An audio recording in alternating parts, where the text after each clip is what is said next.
50 वर्ष.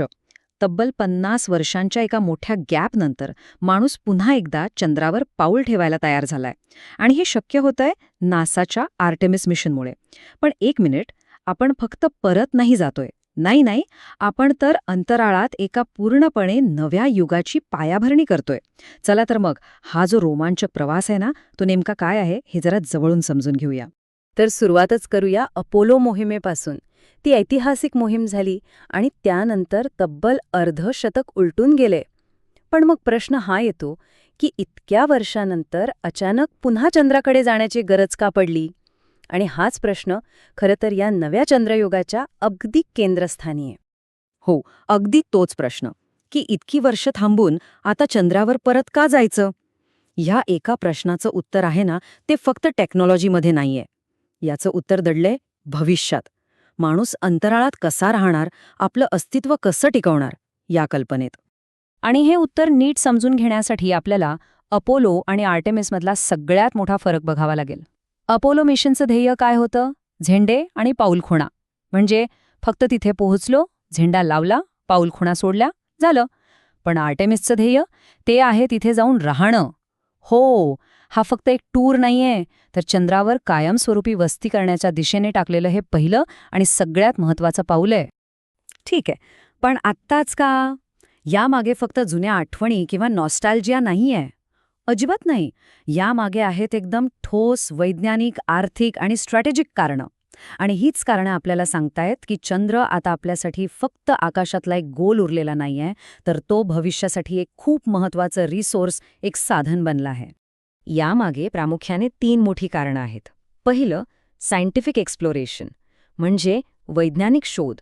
चंद्रावरची धूळ आणि तिथे जो बर्फ आहे ना, त्यात आपल्या सूर्यमालेच्या जन्माची अनेक रहस्य दडलेली आहेत. दुसरं कारण म्हणजे तिथल्या संसाधनांचा वापर.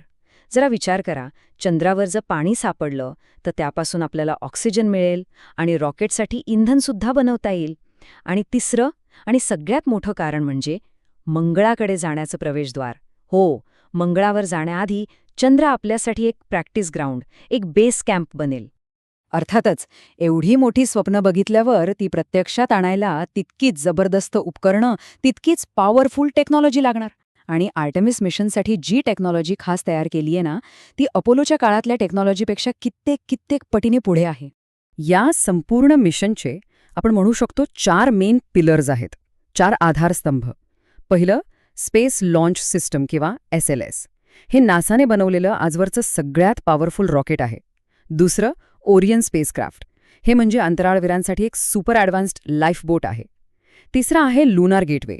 हे चंद्राभोवती फिरणारं एक छोटंसं स्पेस स्टेशन असेल, समजा एक प्रकारचा कॉस्मिक पिट स्टॉप. आणि चौथं, स्पेसएक्सच्या मदतीने बनवलेलं ह्युमन लँडिंग सिस्टम, जे आपल्या ॲस्ट्रोनॉट्सना चंद्राच्या जमिनीवर सेफली उतरवेल. आता एक गोष्ट लक्षात ठेवायला हवी. आर्टेमिस म्हणजे काही एकच मिशन नाहीये. ही एक खूप विचारपूर्वक बनवलेली, स्टेप बाय स्टेप पुढे जाणारी योजना आहे. आणि या योजनेचं फायनल गोल काय आहे? तर चंद्रावर माणसाची वस्ती बनवणं. चला तर मग बघूया ही योजना नेमकी कशी पुढे जाणार आहे. तर या योजनेचे 3 महत्त्वाचे टप्पे आहेत. पहिला टप्पा म्हणजे आर्टेमिस 1. तो तर यशस्वीपणे पूर्ण झालाय. यात माणसांशिवाय यान गेलं आणि सगळी उपकरणं व्यवस्थित चेक करून आलं. आता पुढचा टप्पा आहे आर्टेमिस 2. हे पहिलं असं उड्डाण असेल ज्यात माणूस जाईल, चंद्राला एक चक्कर मारून परत येईल. आणि मग येईल तो ऐतिहासिक क्षण, आर्टेमिस 3. या मिशनमध्ये 50 वर्षानंतर माणूस पुन्हा चंद्रावर पाऊल ठेवेल. आणि विशेष म्हणजे त्यात पहिली महिला आणि पहिला कृष्णवर्णीय व्यक्ती चंद्रावर उतरेल. आणि आर्टेमिस 3चं टार्गेट एकदम क्लिअर आहे, चंद्राचा दक्षिण ध्रुव, म्हणजे साऊथ पोल. अपोलो मिशन्स जिथे उतरली होती ना, त्यापेक्षा ही जागा पूर्णपणे वेगळी आहे. पण प्रश्न हा आहे की ही जागा का? ही जागा इतकी स्पेशल का आहे? ह्याचं उत्तर 2 गोष्टींमध्ये आहे. पहिली गोष्ट म्हणजे दक्षिण ध्रुवावर असे काही खड्डे आहेत जिथे कोट्यावधी वर्षांपासून सूर्यप्रकाश पोहोचलेलाच नाहीये. हे जे कायम अंधारात असलेले भाग आहेत ना, ते म्हणजे जणू काही कॉस्मिक फ्रीझर्स आहेत. आणि तिथे प्रचंड प्रमाणात पाण्याचा बर्फ असल्याची शक्यता आहे. आणि हे पाणी म्हणजे अक्षरशः सोनं आहे, कारण त्यापासून प्यायला पाणी मिळेल, श्वासासाठी ऑक्सिजन मिळेल आणि रॉकेटसाठी इंधनसुद्धा बनवता येईल. आणि दुसरी गोष्ट म्हणजे ह्याच खड्ड्यांच्या कडेला अशा काही जागा आहेत जिथे जवळजवळ 24 तास सूर्यप्रकाश असतो. म्हणजे सोलार एनर्जीसाठी एकदम परफेक्ट जागा. आता थोडं ह्या मिशनच्या मागच्या विचारधारेकडे येऊया.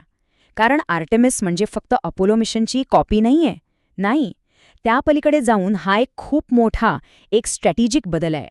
हे एक वाक्य आहे ना, ती या संपूर्ण मिशनचा आत्मा आहे. झेंडे आणि पाऊलखुणापासून कायमस्वरूपी वास्तव्याकडे. ह्याचा अर्थ अगदी सरळ आणि स्पष्ट आहे. आपण फक्त तिथे जाऊन परत येण्यासाठी एवढा खर्च नाही करत आहोत. आपण तिथे राहण्यासाठी, काम करण्यासाठी आणि तिथून पुढे मंगळाकडे जाण्याचा प्रवासाची तयारी करण्यासाठी एक बेस कॅम्प बनवत आहोत.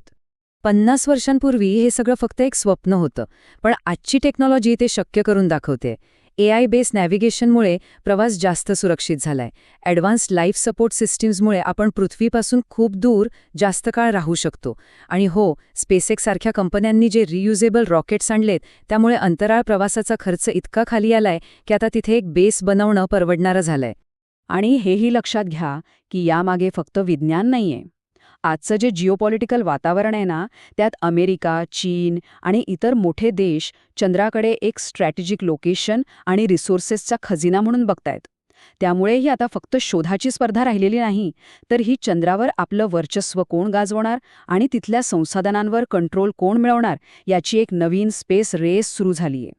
तर मग या सगळ्याचा अर्थ काय लावायचा? आर्टेमिस मिशन म्हणजे फक्त चंद्रावर परत जाणं नाहीये.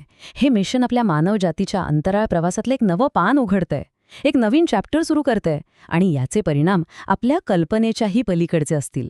भविष्यातलं चित्र कसं दिसेल?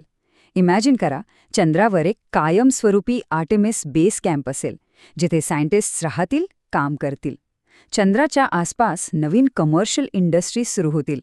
आणि सगळ्यात महत्त्वाचं, याच बेस कॅम्पवरून साधारण 2030 पर्यंत मंगळावर पहिली मानवी मोहीम पाठवण्याची तयारी केली जाईल. म्हणजे हे अगदी स्पष्ट आहे की आर्टेमिस हे फायनल डेस्टिनेशन नाही, तर मंगळापर्यंतच्या एका मोठ्या प्रवासाची फक्त सुरुवात आहे. अपोलोच्या काळातली स्पेस रेस होती ती 2 सुपर पॉवर्समधल्या प्रतिष्ठेसाठी. मग आत्ताची ही जी नवीन स्पर्धा आहे ती कशासाठी आहे? रिसोर्सेससाठी, की पृथ्वीपलीकडे आपलं अस्तित्व टिकवण्यासाठी, की माणसाला एक मल्टीप्लॅनेटरी स्पीशीज बनवण्याच्या एका मोठ्या स्वप्नासाठी? या प्रश्नाचं जे उत्तर असेल ना, तेच आपल्या सगळ्यांच्या भविष्याची दिशा ठरवेल.